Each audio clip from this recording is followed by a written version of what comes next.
रिलायंस के founder Dhirubhai Ambani, Adani group के founder Gautam Adani, मीटा के मार्क जगरवाल, एप्पल के स्टीव जॉब्स, माइक्रोसॉफ्ट के बिल गेट्स,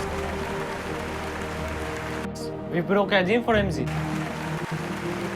अगर आप लोगों से पूछा जाए इनमें कॉमन क्या है तो आप लोग तुरंत बोलोगे ये दुनिया के सबसे सफल और रिचेस्ट लोगों में से एक है। लेकिन एक चीज इनमें एक और कॉमन है, इन्होंने टाइम रहते अपने आप को एक ट्रैप से बता लिया, जिस ट्रैप में आज के इंडिया के 90% बच्चे फंसे हुए हैं। उस ट्रैप का नाम है एजुकेशन सिस्टम, और इसमें ना ही कोई एजुकेशन बचा है और ना ही कोई सिस्टम। स्कूल के बाहर जब जिंदगी इम्तिहान लेती है तो सब्जेक्ट वाइज नहीं लेती। यही दुर्भाग्य है इंडिया में, अमीर की पढ़ाई अलग है, गरीब की पढ़ाई अलग है, उसके बाद दोनों को सेम रेस में दौड़ा रहे हैं। And in the US, there are more than 5 lakh people who don't send their children to school. Ironically, mostly all teachers, because they know how screwed up the system is.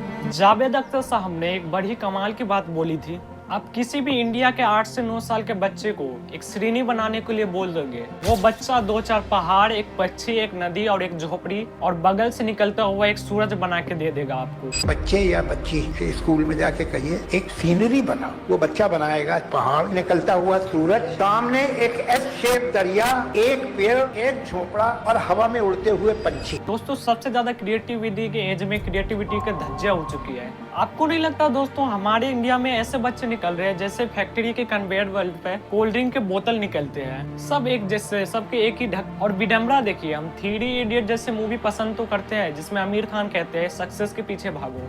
Success के पीछे मत भागो, excellence का पीछा करो, success झक मार के तुम्हारे पीछे आएगी। लेकिन आज हम भी अपने बच्चों को परसेंटेज लाने पर प्रेशर दिया जाता है।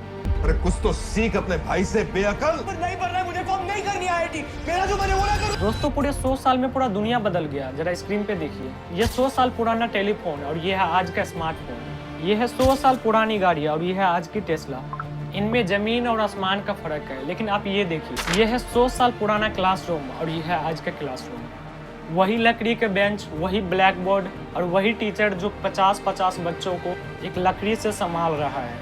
जो एजुकेशन सिस्टम पूरे 50 सालों में नहीं बदल पाया, वो आज के जमाने में हमारे और हमारे लोगों के लिए क्या ही बदलेगा। बहुत संघर्ष से पढ़ा, ट्यूशन पढ़ा के मैं 2012 से ट्यूशन पढ़ा के अभी तक मैं पढ़ाई किया हूँ और मैं कुछ भी हासिल नहीं कर पाया। एल्बर्ट आइंस्टाइन ने चीख के बोला था हर एक इंसान जीनियस है। लेकिन आप इसी बात पर एक मछली को जज करोगे कि वो पेड़ पर कितने तेजी से चढ़ पाता है तो वो अपने आप को पूरा जिंदगी मूर्ख समझेगा। हमारा एजुकेशन सिस्टम कुछ ऐसे ही कर रहा है, वो मछली को पेड़ पर चढ़ा रहा है, हाथी को उड़ने की ट्रेनिंग दी जा रही है और शेर को घास खिलाई जा रही है। आपको 5000 साल पीछे लेके जाता हूँ महाभारत के कालखंड में, जहाँ पर गुरु द्रोणाचार्य ने सभी पांडवों को उसके काबिलियत के हिसाब से उसको ट्रेनिंग दी थी। अर्जुन को तीर कमान दी, भीम को गदा दी और युधिष्ठिर को भाला चलाना सिखाया।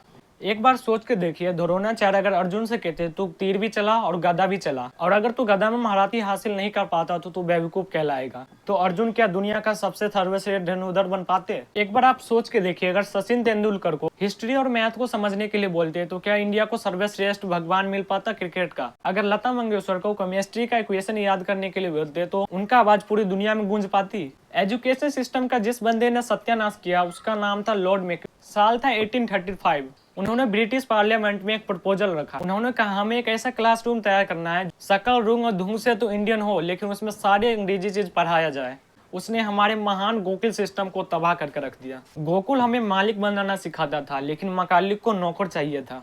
उसने एक ऐसा सिस्टम बनाया जहाँ पर क्लर्क से लेकर सिपाही तक सब एक ही बेंच पर एक ही पढ़ाई करेंगे। गुरुकुल में शास्त्र के साथ शस्त्र भी सिखाया जाता था। उम्मीद करता हूँ वीडियो इन्फॉर्मेटिव और अच्छी लगी होगी, और आपका क्या राय है इस वीडियो पर नीचे कमेंट बॉक्स में बताइए।